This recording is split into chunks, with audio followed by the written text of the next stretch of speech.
I don't mind telling you that what I got going on here right now, it makes me a little nervous because of the angle of the chain. I've got too much angle on it, but I don't have another good way to pull it where I need it to be. So let's all watch in terror as I do something that I would consider to be marginally stupid.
Now I gotta go air up some tires.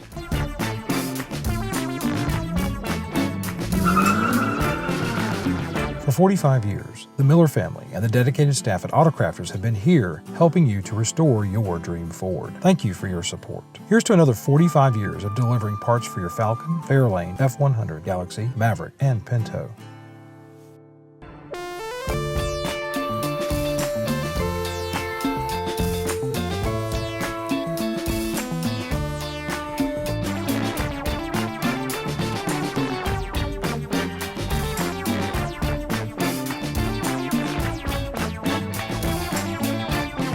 All right, so what do we have here? We have a 1966 Falcon that is in dire need of some floor pan work, along with other small rust issues. As time has gone on, these cars have gotten harder and harder to find in decent condition with, not much rust out in them. So this car overall is pretty clean, but there are some spots like in the trunk and especially the floor pans where you have a rust issue. And these cars are notorious for the toe board area on them rusting out. It's not an unusual occurrence on these to see those toe boards just eaten up. In particular, these cars are notorious for rusting out around the toe board area, around the gas pedal over here on this side and on the inside over here.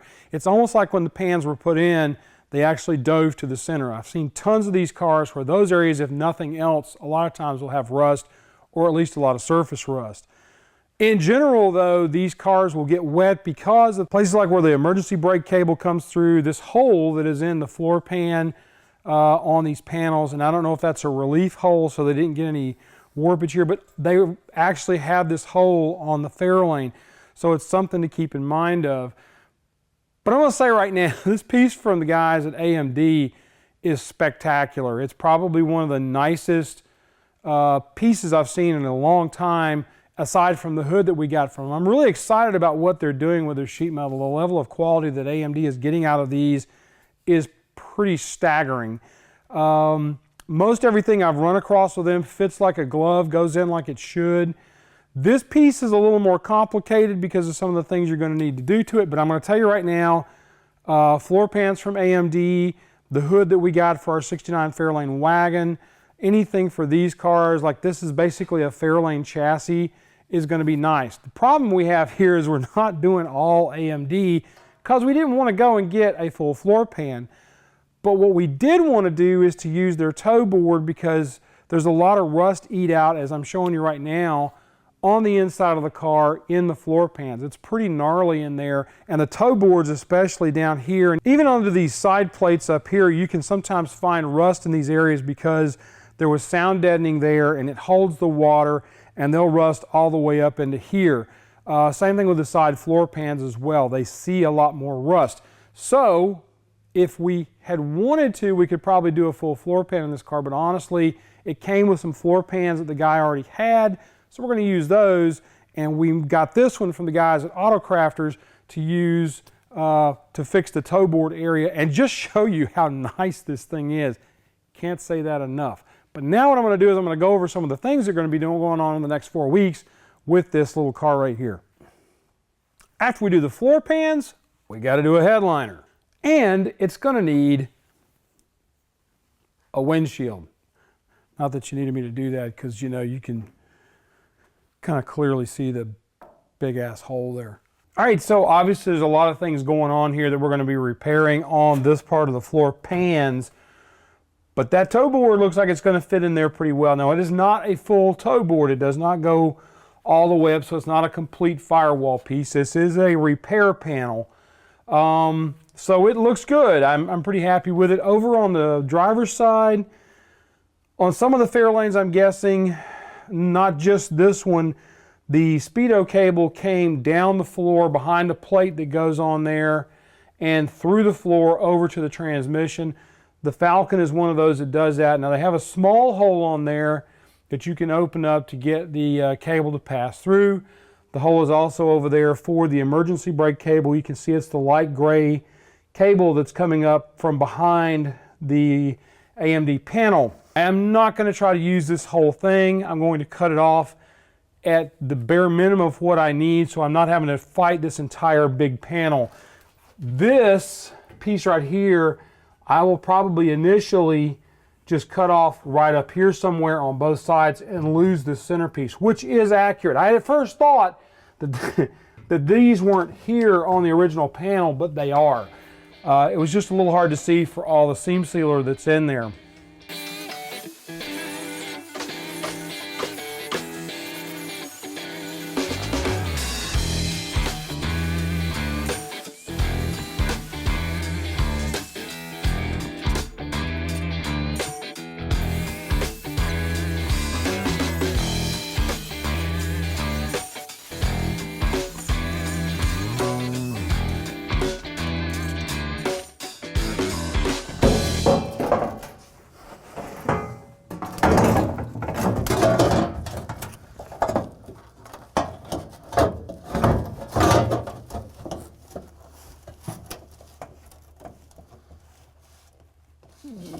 I think we're going to be fine. You have to remember there's a good bit of this panel that goes underneath the floor, so it's actually sitting up probably a good 1/8 of an inch off of the floor at this point.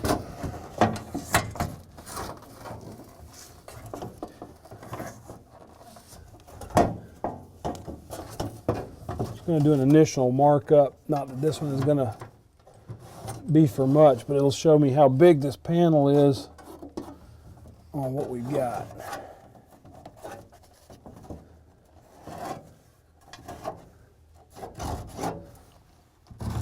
And into the rust fields.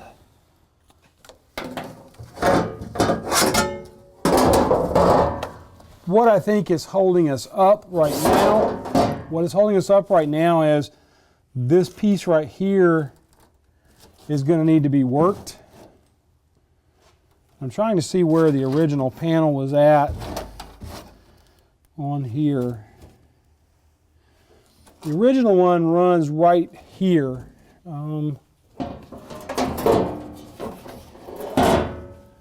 It appears that the original panel runs right along here. The problem you run into when you're doing a toe board on a car like this is that the toe board goes in first in production, and then they put the floor pan in on top of the toe board. So that makes it a little difficult when you're trying to go in and effect a repair. This one's also got some places where the original panel sits up a little high, things like that.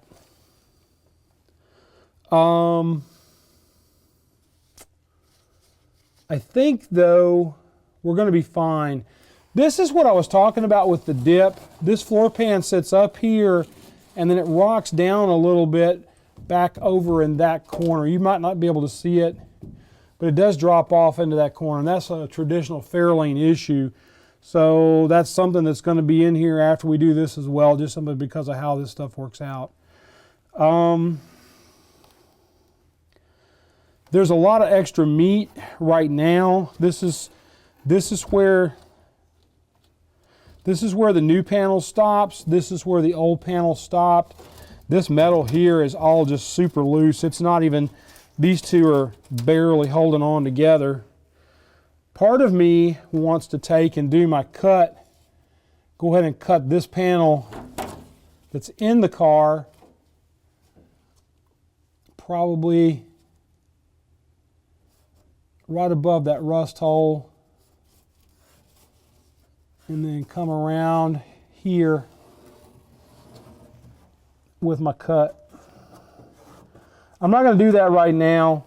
This is just me thinking out loud while I'm in here. This is a lot of what I do when I'm doing these. I'm just thinking out loud, and then I'll sit around and ruminate on it for a couple hours, which is why I don't get a lot done sometimes.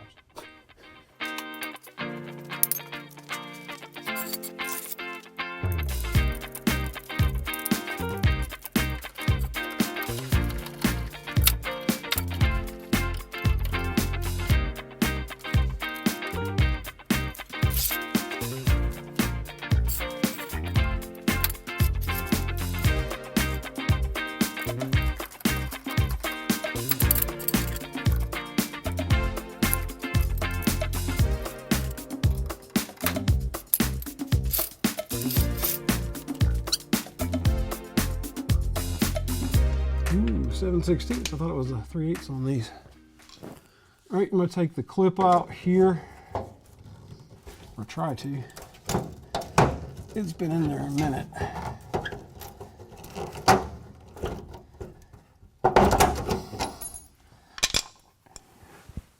Don't lose those. They're very important.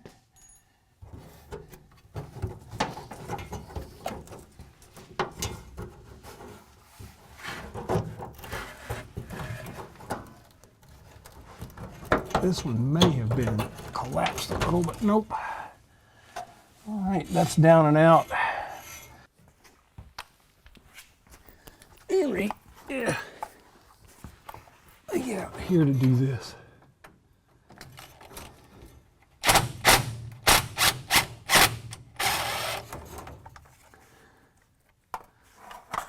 Another one you don't want to lose.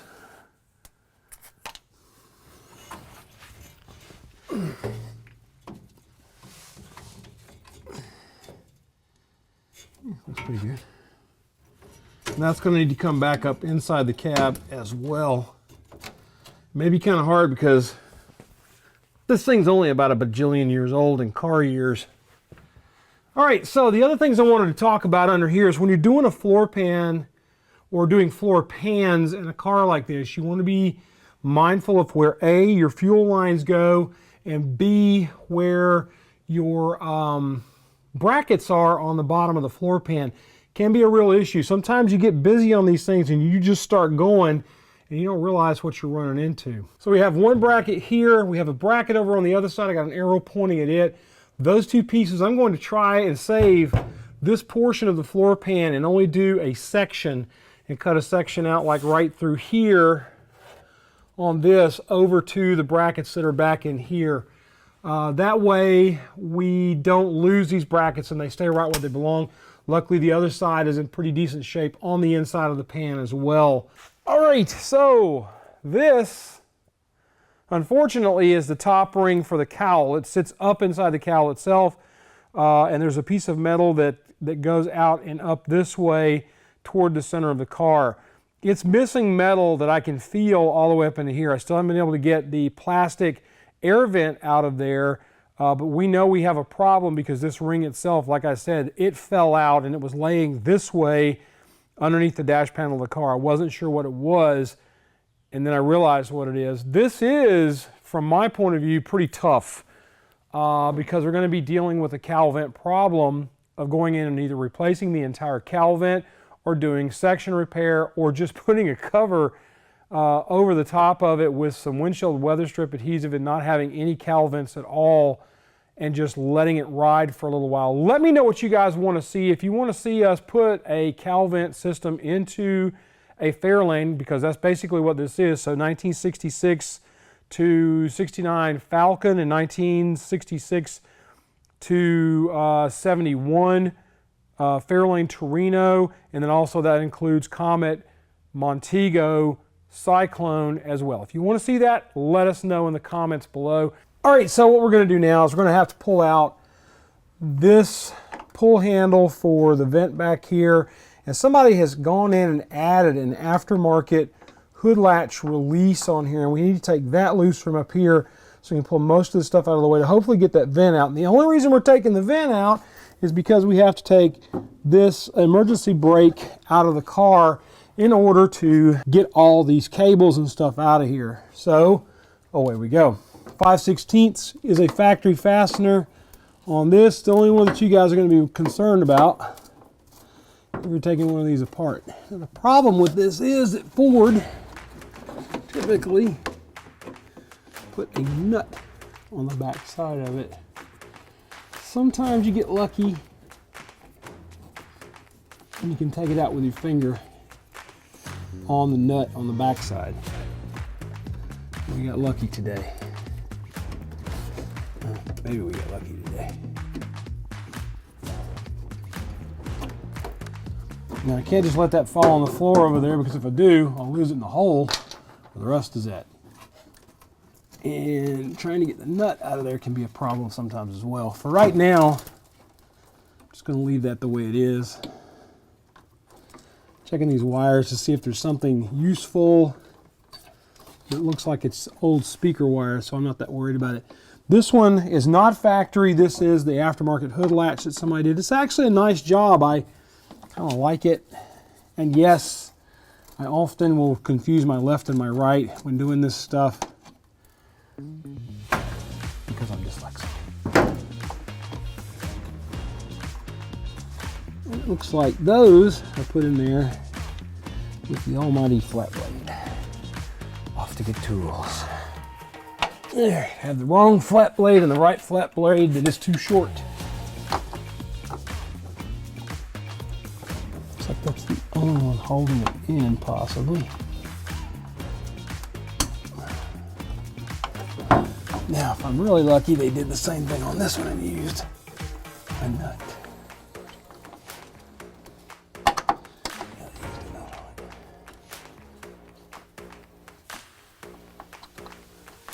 I might throw these flathead fasteners over for some factory ones. I might even try to change the position on this just a little bit. Down the road. Okay, you can see that this is basically just a cobbled together thing. It's actually pretty nicely done though. The bracket itself that they made is a little ham-fisted, but they didn't do a bad job. I'll give them a solid B+ on it. Put that over here in the dirt so I can lose it as well. Let's see if this thing will try to come out on its own now.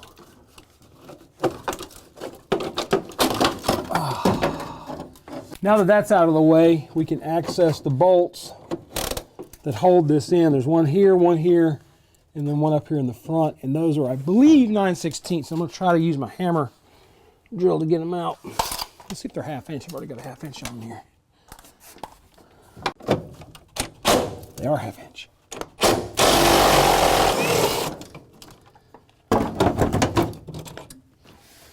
Ein.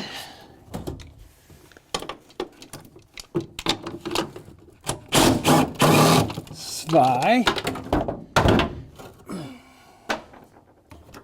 Drei.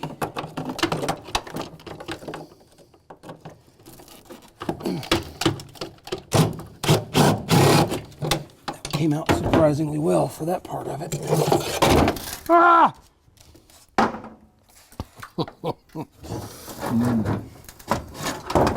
All right, now we have that out. Well, we will in a couple of hours when I get to the other end of the cord here, or the cable. There is the end can get caught. Now, while we're here, we have this thing out, I'm going to take it and do a little bit of refinish work on the emergency brake, but I'm also going to grease it up, grease the cable inside of the armor cable here, just to make sure everything's going to operate correctly for Jackson on this car. Luckily, that inner fender looks pretty good. I was kind of worried we'd have rust up there too. Now, I got to take out this, which is the captive or the clasp for the speedo cable. And it's a Phillips head screw, and a lot of times they don't want to come out. I'll use my hammer drill on this. Hopefully it'll pop out and won't strip.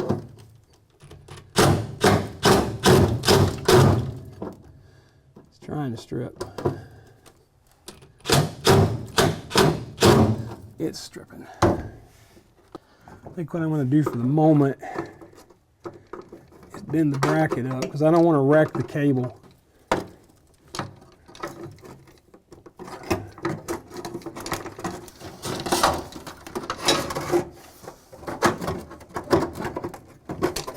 Now the hole on these is made big enough at the factory that you can get the head of the cable through there. So that's a plus. I'm going to set this over out of the way for a second. All right, if you're a young guy, you may not realize what this is. This is actually the high-low beam switch on almost every vintage Ford out there. If you've just gotten into the hobby, that's what that thing is. It just controls your high-low beam on the car. I'm going to take that out, usually a 5/16 as well. It's held in with what I call speed screws, self-tappers. And that one's been sitting in goo.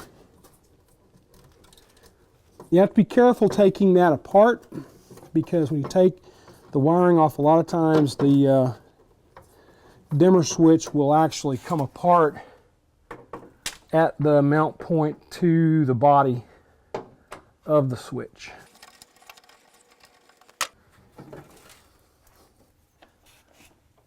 I want to take that up because I want to be able to see in our search for floor pan stuff exactly what we have here, because with the amount of rust I'm now seeing on this car, I'm a little concerned about what we're going to end up with.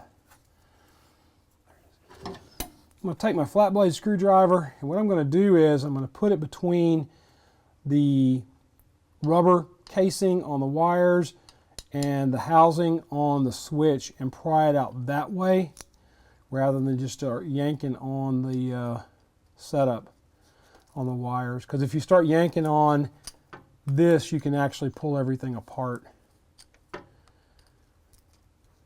This one's in pretty good shape for that. Put that in my pile of parts that Jackson will have no idea where they go because he wasn't here to work on it. He's got school today, he's in college classes, so I'll give him a bye. All right, so what I want to do is I want to take just a second and say that coming up in the next episode, we're going to be doing this next week. We're going to be dealing with what to do in order to put a toe board in on a car that has a floor pan that you're not replacing the whole floor pan, because it does. The floor pan overlaps the toe board on almost all classic Fords. They didn't put the floor pan underneath. They wanted any watershed that would be going past the car would not get back up inside of here, because this is on the underside of the toe board. This lays on top of the toe boards for solidity and also, like I said, for water intrusion problems as well. So we're going to go into that next week. We will go in and probably show most of the floor pan repair in here, especially on the fronts. We're not going to deal so much with the backs because everything we're going to do up here is actually going to be stuff that we're going to be doing back there as well. So there you go. Do me a favor, folks. Be kind to each other, love on each other, treat each other nice. You guys have a great week, and we'll see you on down the road. I'm looking at myself in the camera, and I am very orange on this camera. So I'm going to have to do some coloration, magach, whatever. Something's going to have to be done, because I look kind of like an Oompa Loompa. But you won't see it. I'll put it right here. It's the original color. Right here. This is the fixed color. Now you know the things we go through to make these things look pretty for you guys. Coming back next week, toe boards.